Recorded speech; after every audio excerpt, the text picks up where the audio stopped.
Izdrao si me. Danas ću vam pokazati moje main kocke i ciljeve za Osijek Open i Serbian Open 2019. Pa hajde da počnemo.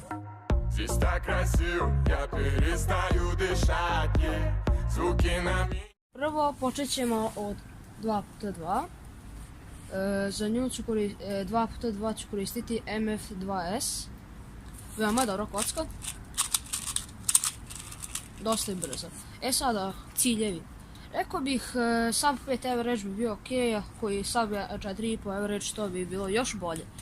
Mada nije me nešto pretjerano briga za 2x2 jer 2x2 nije ništa toliko bitan event. Sljedeći event to je 3x3, za to ću koristiti Gen 354M. Tu kocku sam nedavno dobio i jako je dobra. Sada sljedeći cilj. Rekao bih sub 13 average bi bio najveći cilj, a ako dobijem i sub 14 average bilo bi skroz ok. Na Osijeku neću proći u finale jer je bitan, treba valjda low 11 average, a to ne vjerujem da ću uspjeti. A na Serbian Openu bi trebalo jedno low 12 average, pa to možda uspijem. Znači cilj mi je na Serbian Openu da prođem i u finale. Sada, sljedeći event je 4x4. Za to ću koristiti vučve, obično vučve bez magneta. Ova kocka je jako dobra. Jedini je problem što nije toliko brza kao što i svi govore. Sada cilj. Sub 1 average to je glavni cilj.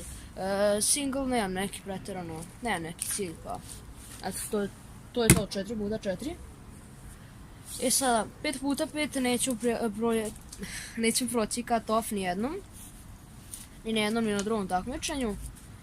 Ali bih volao da imam low 2 single. Jer to. I da i ovo je MF5. Za 6x6 ovdje nemam nekakav cilj zato što tek sam počeo da vežbam to pa ne znam, valjda će biti low 5 single, a average neću dobiti svakako. Ovo je inače Jushin Lidl Magic 6x6, jako dobra kocka.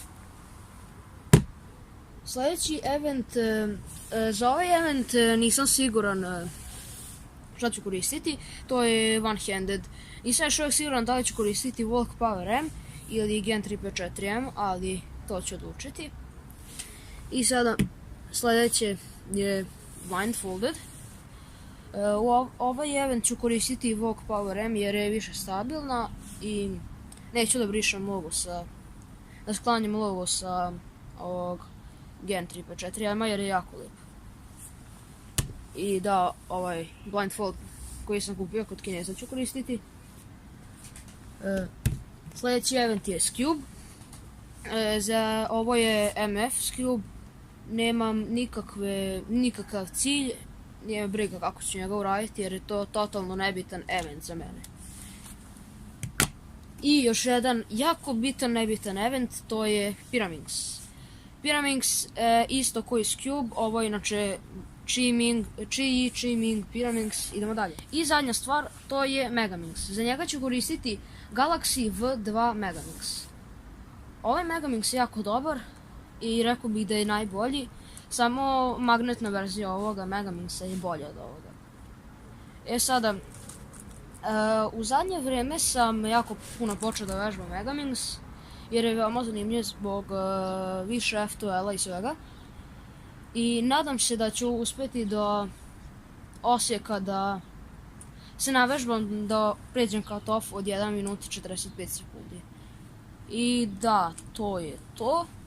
To su svi moji mainovi i ciljevi za Osijek Open i Serbian Open, pa vidimo se u sljedećem videu. Ćao!